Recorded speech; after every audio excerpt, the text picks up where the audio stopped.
thing at the top left. Yep, there it is. See, I'm so glad we have that. So true. You're alive. I'm sure that little icon has saved many discussions. You're kind of reminiscing on the first time where we didn't even know if we were live or not. Remember that? Yeah, we're like, wait, are we live? Yes, we're so blessed in this country. And then it was like, oh shoot, how long have we been live for? That's right. It took like 2 minutes before the show actually started. Okay. All right. Welcome, all of you viewers out there. We are live on Rise Up this Thursday morning, 10 a.m. Aren't you glad we're starting on time this time? And as you know already, here we talk about our core values with YSP: responsibility, integrity, service, and empathy in action. And what I like to say, rising up out of our ignorance of what's going on in the world and the difference that I can make right here today. So as you can see, we're all in the studio again. Thank you all for being here. Naria, hello. Good to see you. Ricky, how's it going? Iris, Great. What's going on? Good morning. Good morning. All right, we have a fun show today. Might get a little serious at some point. We'll see. But for now, let's begin with our trending topics, starting with Ricky and our story of the UN noticing some progress that we're making in the environment. So let's go, Ricky. Thank you, Mohan. So yeah, in light of today's International Day, World Bee Day, if you guys didn't know, I wanted to Bee talk as about the insect, by the way. Yeah, bee as an insect. Birthday. I don't really know what that is. Bee as in buzz. So I wanted to talk about what's going on with biodiversity, conservation, and how well we're doing in protecting all of our animals, all of our land, all of our water. So recently there was a study, a report made by the Protected Planet. And this report was based off years of studying of the progress we've been making in conserving our land and our waters. So in 2010, there was a conference in Japan where they set goals to set land and water aside to conserve biodiversity and ecosystems. So these goals were 17% of inland waters and land, and 10% of oceans. So what this report revealed was that up to the date of when the report was sent out, we are very close to meeting those targets. So as I said, the target for land was 17%, and when the report came out, we stood at 16.6%. That's about 4% away from meeting our goal. And then our goal for ocean protection was 10%, and we were able to achieve 7.74%. So I think what this says is that we're doing a really great job of conserving biodiversity and conserving our ecosystems. But also what this report showed, which I want to shed light on, is that although we're doing a good job of conserving our land and our water, we're also failing in qualitative measurements in protecting these areas. So yeah, what I found in the report was that basically, we're doing a good job in numbers, right? But we're not doing a good job in substantiating what it means to conserve these areas. So there's going to be a new conference in October to reassess these goals and set new goals for the next decade. So I think, things are positive. We're doing a really good job in conserving biodiversity, but we need to do a better job of governing these conservation areas and making sure that we're not just setting aside these areas for conservation, but that we're also constantly being involved in these areas and making sure the protection is in quality rather than just quantity. So that's all I want to share. Cool. Yeah. Thanks for telling us about that, Ricky. So would you say that we've made progress in securing these areas, but the reality is there's still work to do in terms of preserving it or allowing the biodiversity to be at the kind of the standard that is expected? Yeah. What you're saying. Yeah, you basically got it. There's 6 qualitative points set for these conservation areas. I won't get into the details, but we just haven't been meeting those standards. Gotcha. Well, here's a pop quiz for you. Okay. What do we do with these biodiversity? These areas, these preserved areas. What do we do there exactly? Like, do nothing? Like, just leave it there? Or, do you do research, or what happens in these areas?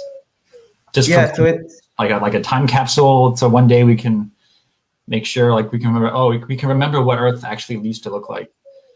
Yeah.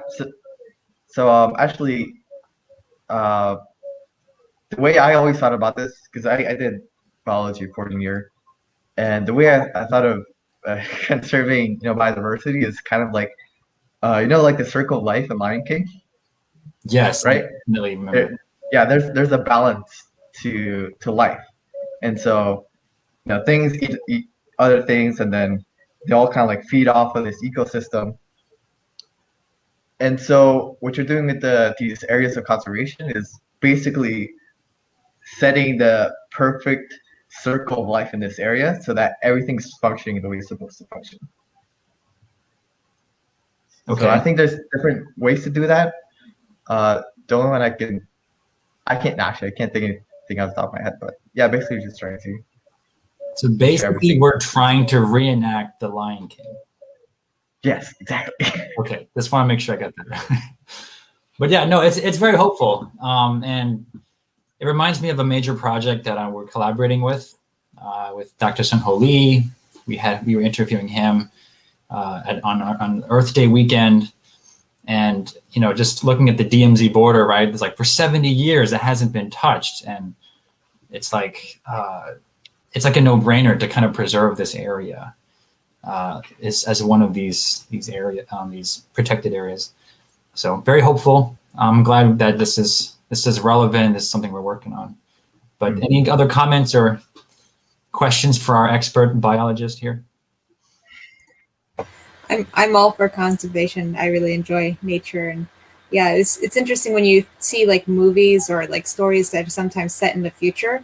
Basically, all of nature is gone. It's like this metropolis or high tech, like flying cars, cities and things like that is kind of what I guess people might imagine. But what if we can actually create a different kind of future where we have our high tech, but we also have beautiful like expanses of green and nature, and be able to coexist in, like you said, the circle of life, where there's a balance of consumption and returning back to the earth. It's so true. That's such a great point. It doesn't have to be gray. It can be green.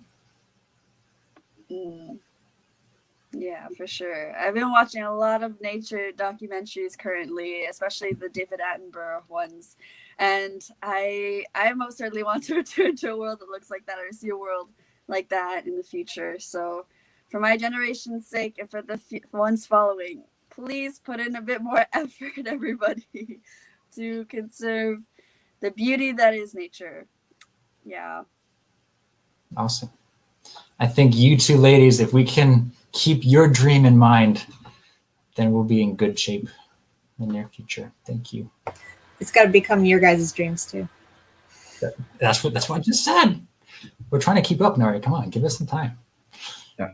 Also, Ricky. if you want to do your part for conserving wildlife, go plant some flowers. Okay, save the bees.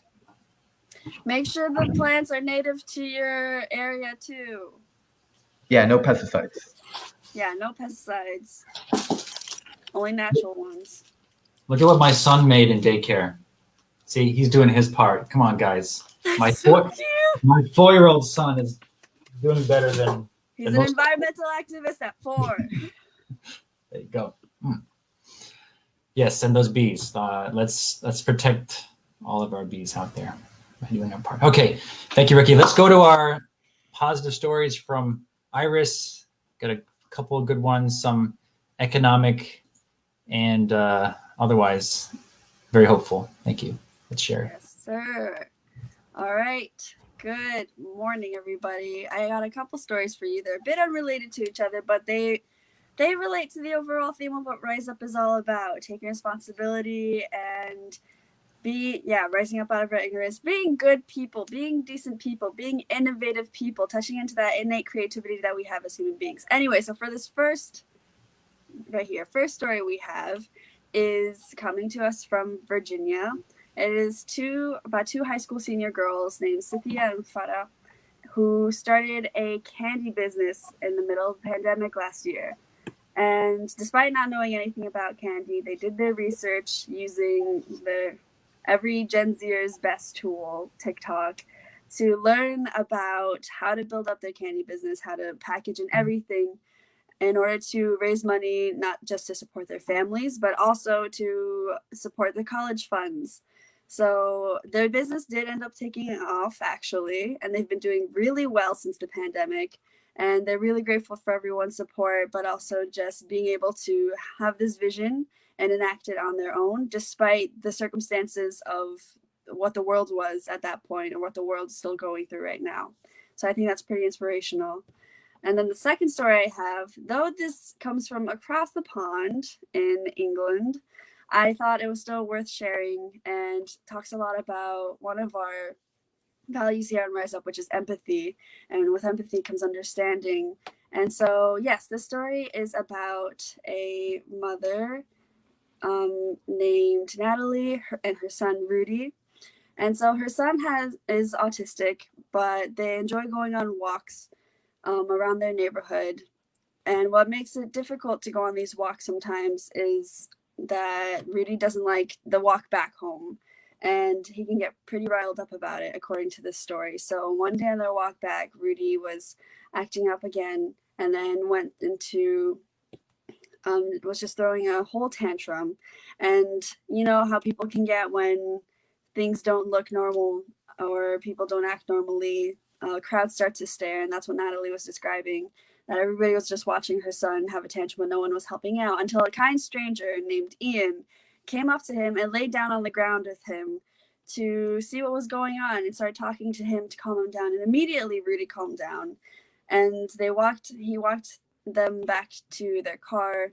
And basically it was just a good moment, especially during the pandemic, again, to express empathy and understanding instead of misunderstanding a situation or assuming that a child is just having another tantrum or something.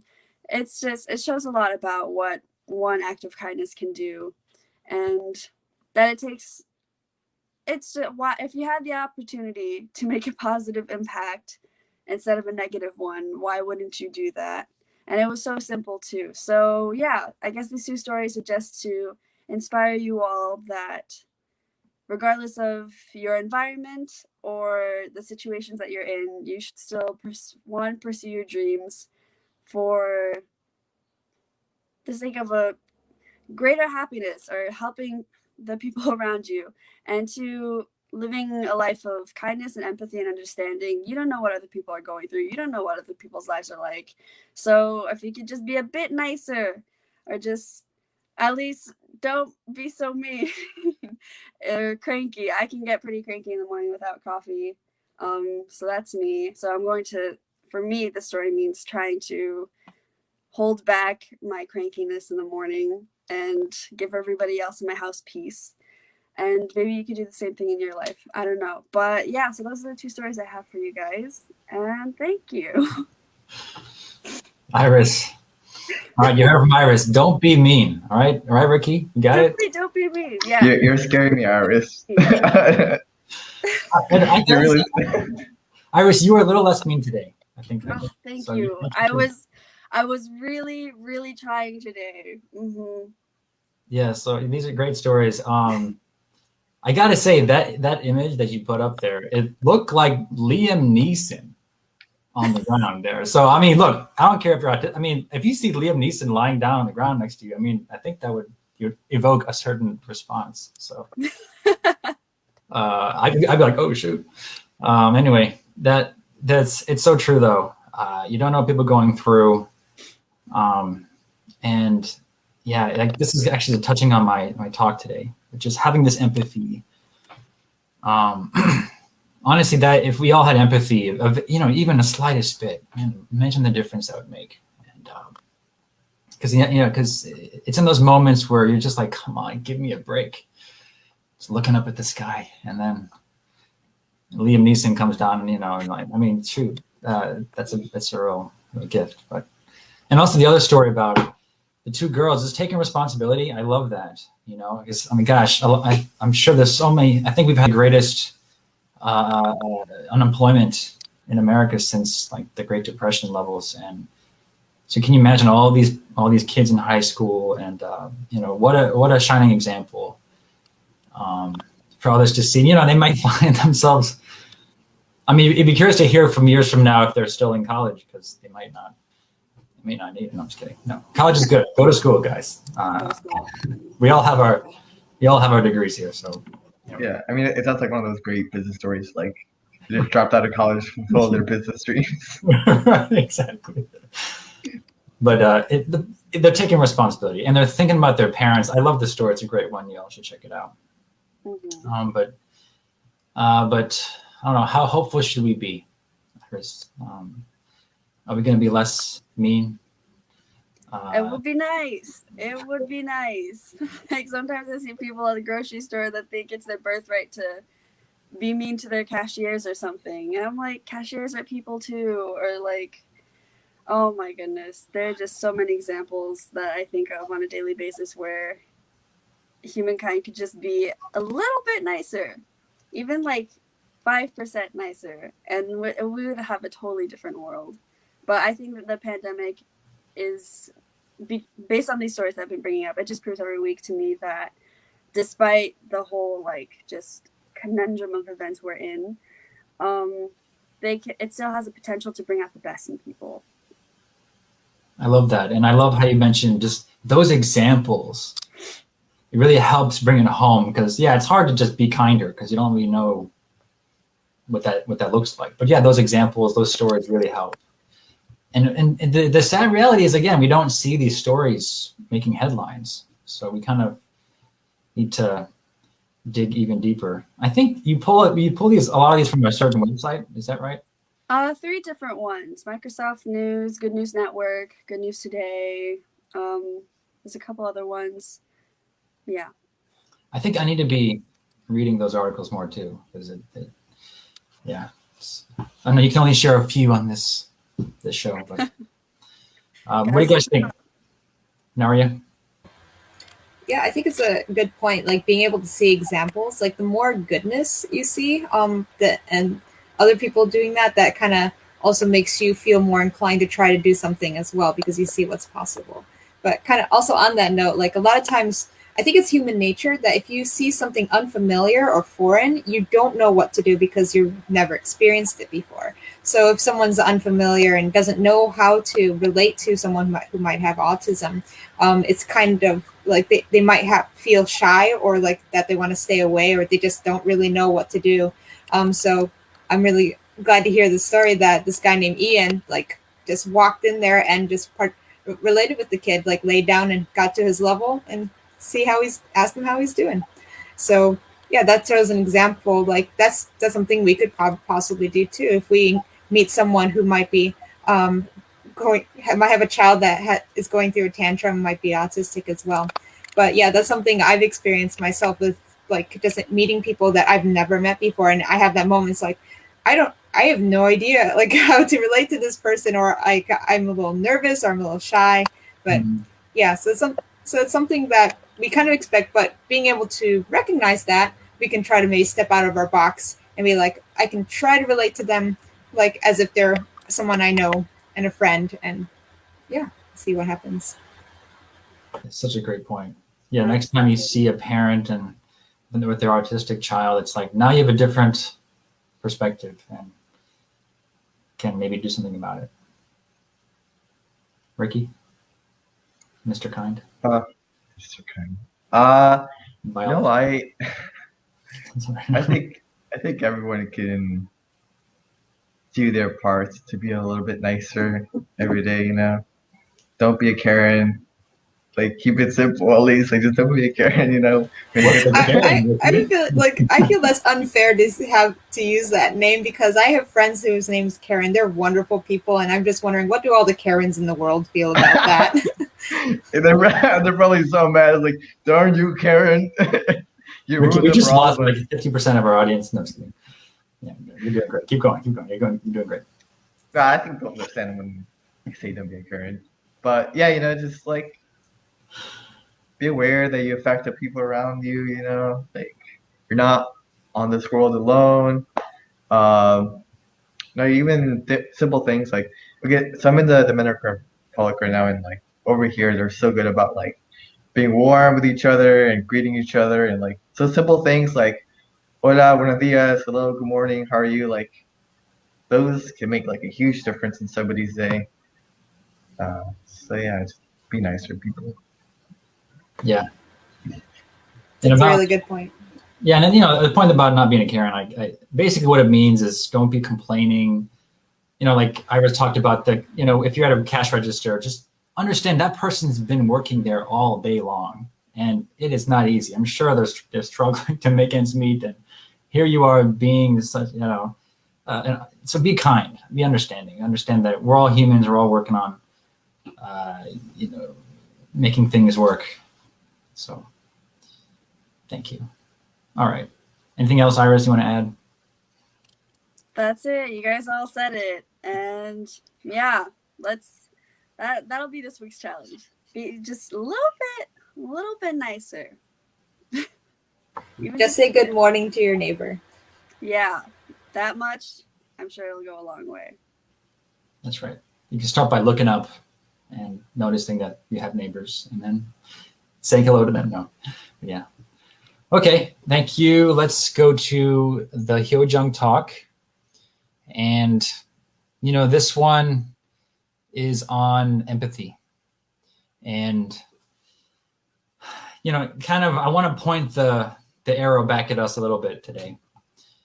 So I had a chance to connect with one of my mentors, and he was so kind in letting me read the manuscript for his book that he's about to release. And it's like, I was listening, you know, just reading it last night, and I'm already transformed and just connecting with the different types of service that he's done around the world. And really empathy really stands out here. You know, he quotes Benjamin Franklin in the beginning of one of the chapters. The quote is, "Justice will not be served until those who are unaffected are as outraged as those who are." And so you have, and then he points out, then again, we may have heard this before, but the reason why there's so much suffering in the world, or, you know, and I'm reading about poverty right now, is not so much because of the bad people or, you know, the irresponsible people. I think it's more about the good people who had something to give, either didn't know or didn't care. And I think that's probably the most, and in a way, the most guilty in a way, that we who have something to give aren't. So, but I think that can be remedied through empathy. So he tells us the story about they were doing some service in the Philippines, one of the more impoverished areas, and they saw this mother with these kind of anxious eyes, and they just they were doing their thing. Later they found out that mom, like her infant had died, and they were asking, so why did the baby die? And just there's no food. So literally they were just walking by this mother, and only to realize that what should have been a very simple solution, they didn't know. But what the most heartbreaking thing was, after there was instead of a funeral, they were trying to actually have a miracle, have the baby revive or something. But the mother kind of gave up and said, even if the baby were to survive, what good would it do? There's still no food. And, just thinking how, it's even bringing hope to people is even better than doing nothing. So what stands out to me is empathy. And again, I'm sitting here in my house, okay, it's not the best apartment in the world, but I realize how much I have to give. And, and I really believe in young people. I think that the world really is looking to us to figure out how to solve these these problems. I'm busy now. Okay, I'll be back. Sorry, my daughter, she's in virtual kindergarten. She loves me very much. So yeah, we need to, take responsibility as young people. Know that no one else is going to solve this problem. It's going to be us. And so whenever synergy comes up and there's a chance to, submit a project idea, even, I think every one of us should consider something and think that, we were gifted this mind to conceive these ideas that can solve problems in the world. And we should feel responsible to use it, to apply it, to make a real difference. So if there's any call to action here, it is to apply for synergy whenever you see the chance. So that's it. That's my message today. Thank you.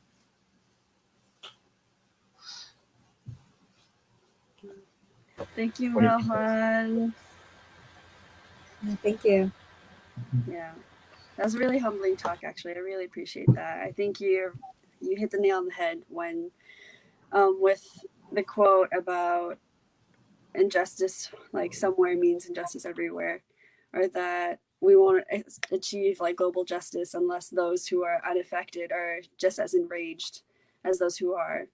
And I think I can definitely see that with what's going on in the world these days. I mean, everyone's talking about what's going on with like Palestine and Israel and that entire conflict, and how and the greater concept around, especially in terms of social media, that it can trend for 1 week and then not the next, just because that's what everybody might be talking about, but then they'll all move on. So there is no real depth to the amount of reposting or caring behind the topic, and that also means hollow support. So if there's a way that we could show up more, not just on a global scale, but on a local scale, like you were saying with synergy events, for example, it would be a great way to express our empathy and give more of what we can from ourselves and realize how much more we can give. Exactly. Anyone else want to comment? No, I ditto Iris. Yeah, definitely. The quote puts everything pretty clearly, and it gives you a very humbling feeling, because I think we're kind of all in that category of those who are not affected. There's so many things happening globally, and it doesn't affect us directly, so we really don't consciously empathize or realize like how desperate people need help and need to have some kind of change and justice given to them. Mm-hmm. And Ricky? Uh, yeah, I mean, obviously, I agree with everything you said. Agree with everything Iris and Arya said. And yeah, I think empathy, um, it can be hard when you're talking about things that are not happening in front of you or don't directly affect you. And maybe that's why empathy is so important because it's something you gotta work towards, right? Um, and yeah, I've experienced, firsthand poverty. I've seen it like from my eyes, like kids, like, you know, barely stand, coming to me for food. So I can understand and empathize with that.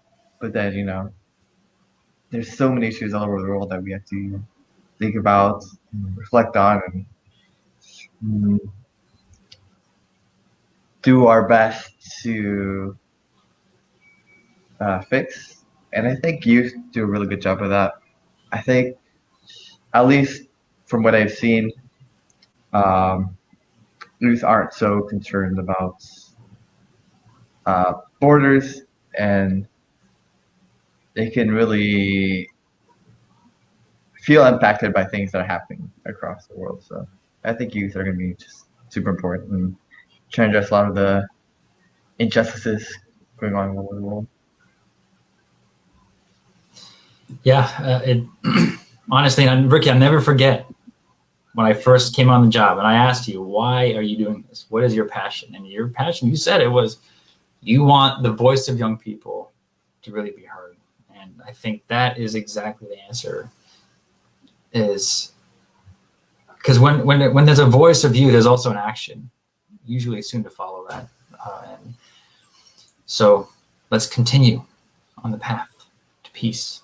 And with that, I want to let Naria give us our closing announcement about Synergy. And again, even just your ideas is contributing to a better world.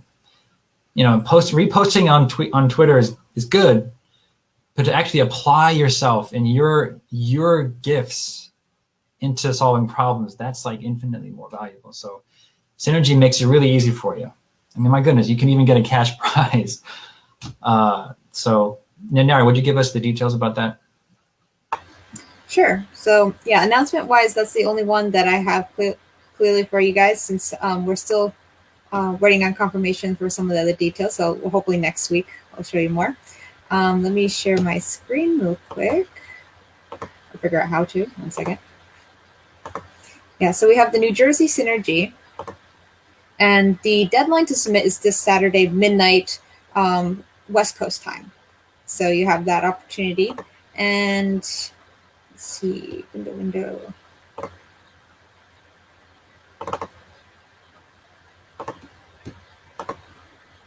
All right, am I sure you guys can see this? Yes. All right, so this is the website for YSP USA. So it's just simply yspUSA.org right here. And you can either go to projects and then Synergy, or if you scroll down, you can also, on the homepage, you can see a Synergy, the New Jersey Synergy highlighted. So this shows the general information for any Synergy event, but here we have the May 29th New Jersey Synergy. So the event will be on May 29th. If you'd like to watch, it will be live streamed onto our Facebook page, Wise Youth Instance for Peace USA. It's for anyone age 30 and under.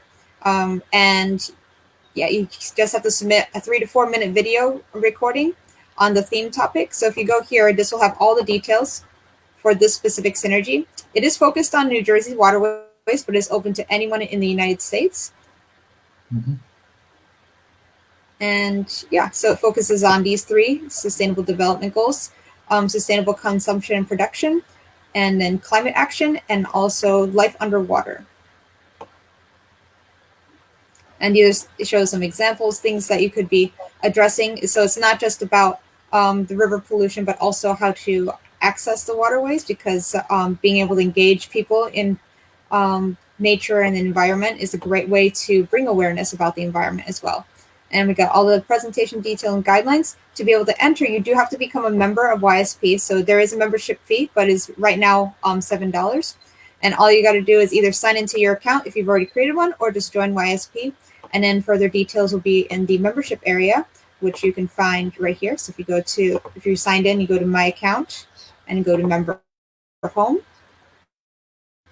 It's simply right here. You get the, sliding down. You get the event details, or you can submit a presentation. If you submit a presentation, it'll go to our Google form, and you just got to enter your details and upload your presentation script, and slides. And again, the deadline is May 22nd. So please, if you have an idea or you think you can whip together a presentation, please put it in by Saturday midnight. And just a note, so far we have two of our three guest judges confirmed. We have a representative of the Hackensack Riverkeeper is Captain Bill Sheehan, who is the executive director. He'll be one of the judges for the event. And we also have Mark Rogoff, who is the lead education specialist for the New Jersey Department of Environmental Protection. And we'll let you know when our third judge is confirmed. We'll be posting about them as well. Yeah, thank you, Nari, and walking us through that. In case you're wondering, you may not be from Jersey, or you wonder, why would I care about it? Well, this exact point was having empathy. But even besides that, I love how we're looking at an exact local situation, because there are many different types of waterways, and we could generalize, but it's nice to apply a specific case. So I think this is a great chance, to see how networking works locally, and something you can benefit from wherever you are. So yeah, again, maybe you have something in your state that worked really well that could be applied in New Jersey. Exactly. So just like a little quick Google search, you'll probably find a lot more than you think you probably could. So, all right. I think that's the end of our show. Thanks for watching, and we're going to see you guys next week. Take care. Bye-bye. Yeah.